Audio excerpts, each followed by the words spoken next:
This was the first mountain I ever ski toured on with my dad when I was 13. And we skied this exact slope on the way down. Det ser bra ut! 2 people had just dropped before me, and a big group had zigzagged the whole face on their way up the mountain. Det jævla bra sted da! A lot of my friends have ridden similar slopes in the area the past few days. So while I knew that the temperatures had increased a little bit and there was fresh snow, my guard was way down. I lost my ski on a rock and I got hit by an avalanche.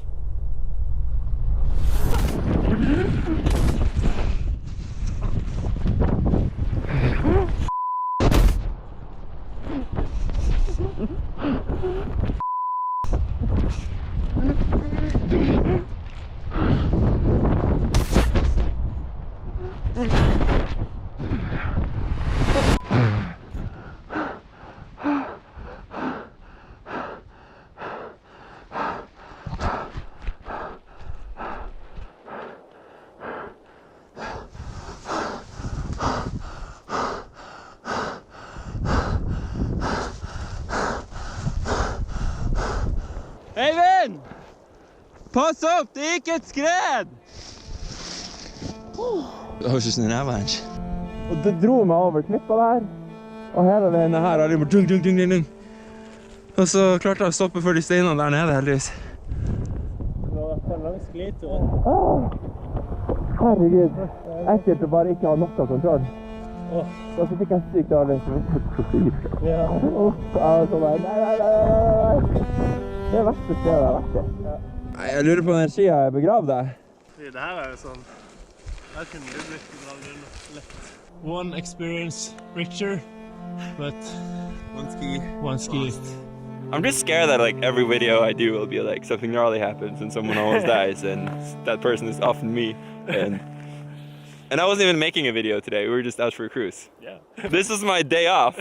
It's kind of interesting because every time we do something that's more gnarly, it seems to be fine because you take everything into, you think about every risk, like, but once you're not paying that much attention, it's... I think this is like key for the everyday person ski touring, hobby tours up here, and they're in the exact same terrain that I was just caught in. Yeah. You get some perspective at least. I only started riding with Eivind 2 seasons ago. Damn, I'm stoked now. Over the years, I've lost most of my regular ski partners.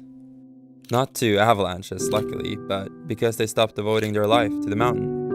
Which makes sense if you're into staying alive. In the 16 years since that first ski tour with my dad, this is the first real avalanche that's taken me for a ride, but it kinda had to happen. Even making way smarter snow safety decisions than I have.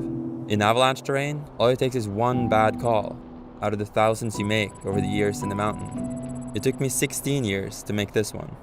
It might take fewer to make the next one. So why keep going back?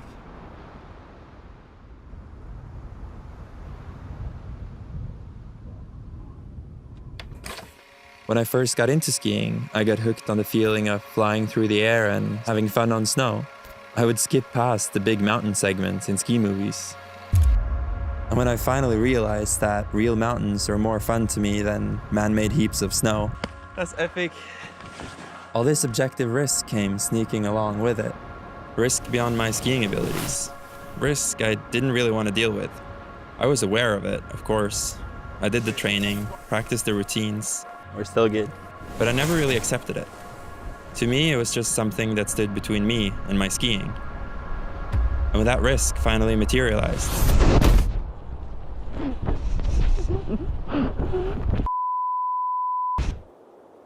I was so lucky it was just a wake-up call.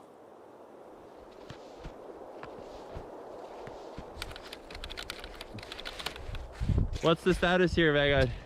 A little bit of old slab bonded really well. Back at the scene of the incident here.